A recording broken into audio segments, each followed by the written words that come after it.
ఓం చంపకాశోక పున్నాగ సౌగంధిక లసత్కచాయై నమః.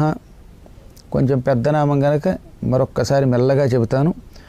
ఓం చంపకాశోక పున్నాగ సౌగంధిక లసత్కచాయై నమః. అమ్మవారు జగన్మాత లలితాదేవి. గొప్ప జుట్టు ఉంది ఆవిడ తల్లికి. ఈ తల చక్కగా దువ్వుకొని అందులో చెంపకం అంటే సంపంగి పువ్వు, అశోక పుష్పం, పున్నాగ పుష్పం, సురపొన్న అంటాం అన్నమాట. అది సౌగంధిక పుష్పం, ఇది కూడా ఒక రకమైన తామర పువ్వే.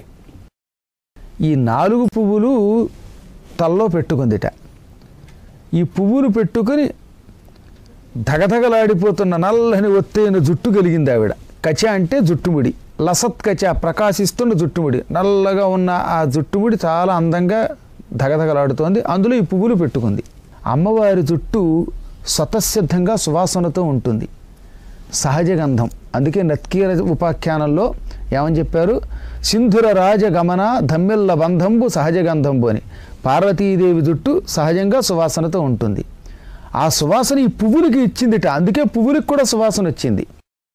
ఈ అద్భుతమైన నామాన్ని భక్తి శ్రద్ధలతో మన వీలుని బట్టి రోజు 11 సార్లు చేసుకుంటే మనకి జుట్టు ఊడిపోవడం ఆగుతుంది, జుట్టు నల్లగా ఒత్తుగా తయారవుతుంది.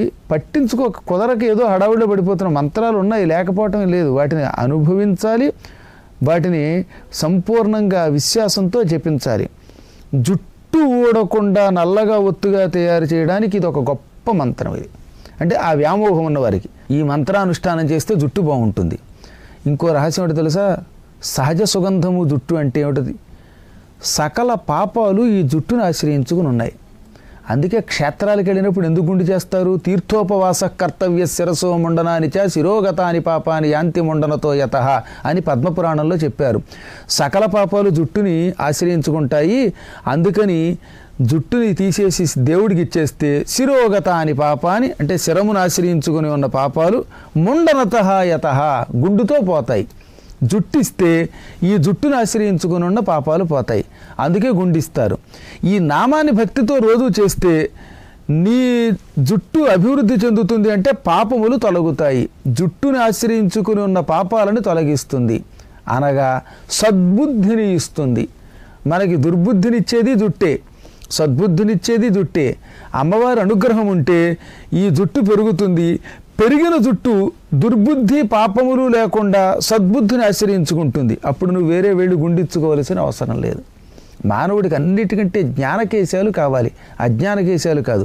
శరీర వ్యామోహాన్ని పెంచే జుట్టు కాకుండా శరీరం మీద కంటే భగవంతుని మీద మమకారం పెంచి పాపదృష్టిని తొలగించి పవిత్రమైన మనస్సునిచ్చేటటువంటి జుట్టు కావాలి. అటువంటి జుట్టుని అమ్మవారు ఇస్తుంది కనుక ఇదిగో ఈ జుట్టుకి చంపకాశోక పున్నాగ సౌగంధిక లసత్కచ అని పేరు అన్నమాట అమ్మవారికి.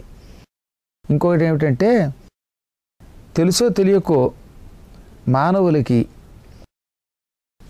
నెత్తి మీద చేతులు పెట్టుకోవడం ఒక అలవాటు ఉంది. ఈ చేతి వేళ్ల చివరిలో లక్ష్మీదేవి ఉంటుంది. అందుకే ఈ 2 చేతులు నెత్తి మీద పెట్టుకుంటే వాడు పతనం అయిపోతాడు, డబ్బు ఉండదు అని చెప్పారు. ఎందులో? మార్కండేయ పురాణంలో, దత్తాత్రేయ చరిత్రలో. మార్కండేయ పురాణం. శిరస్సు మీద చేతులు పెట్టుకున్నవాడి ఎంత గొప్పవాడైనా సరే దరిద్రుడైపోతాడు. ఆ పాపం పోవాలంటే జుట్టు మీద చేతులు పెట్టుకున్న పాపం పోవడానికి ఈ మంత్రం జపం చేస్తే అప్పుడు దారిద్ర్యం ఉండదు. తెలుసో తెలియక నెత్తి మీద చేతులు పెట్టుకుని భాగ్యవిహీనులై దారిద్ర్యం అనుభవిస్తున్న వారు కూడా ఓం చంపకాశోక పున్నాగ సౌగంధిక లసత్కచాయై నమః అనే నామాన్ని జపిస్తే ఆ దోషం పోతుంది. అప్పుడు దారిద్ర్యం రాదు.